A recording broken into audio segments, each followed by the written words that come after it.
The spark isn't what you think it is. So when people come and they're talking to you like about a first date that they had and they said like I didn't feel a spark, I'm like ghosting them or I'm moving on. What do you think is like really going on there? Like do you think they honestly don't have a connection or do you think that's like deeper? I think that it's valid to want to feel some chemistry and spark when meeting new people.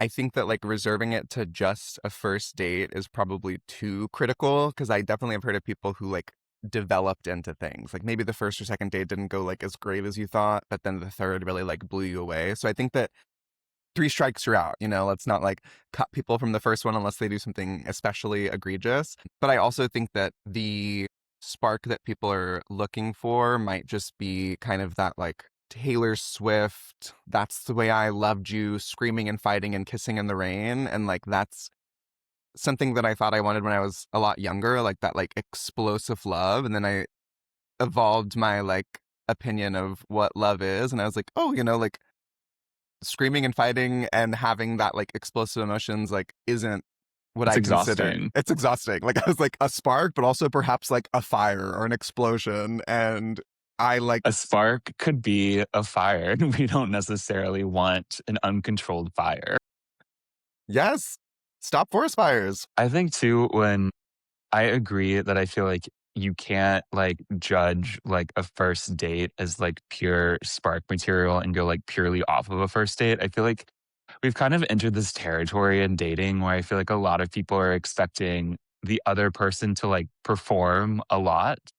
Like I think we're expecting like everyone to have their dating profiles kind of like optimized to be like this perfect advertisement of like who this person is. And it's like not everyone has a marketing degree. So like not everyone is going to be able to curate this like perfect profile that's like makes your heart flutter. And the people that can do that are leveraging something that like might not even be there.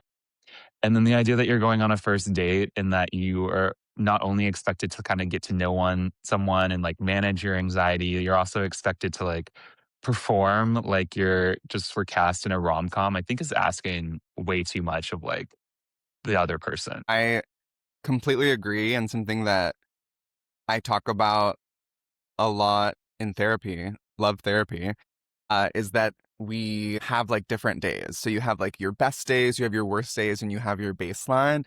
And expecting yourself to always perform at your best day is literally not possible because it's like your best day for a reason. So there's times that you're going to go on a date and it's not going to be your best performance. And so I think that again, like not holding someone to like the performance of like one date when there's like so many things that could be happening in their life and like giving them a couple of chances is going to pan out better in the end. Yeah, because then if you like have like the slow burn, like you're not going to be able to like identify a slow burn from like date one. And that's on Casey Musgraves. Yeah, a love expert. So I think too, I'm like, did we cover this? Did we solve this? You gave great therapy advice. I'm disclaimer, I am not a therapist. I'm not licensed. All of this is personal opinion. It's relayed information. So I think too, like you kind of touched on like Taylor Swift. I think like, do you think that we have like a certain expectation from like pop culture of like love songs and movies and like rom-coms of like what that initial first date should be? And do you think that kind of plays into like this best day, like best performance and like that we're all kind of like expecting this to happen as a baseline, which like just like not possible?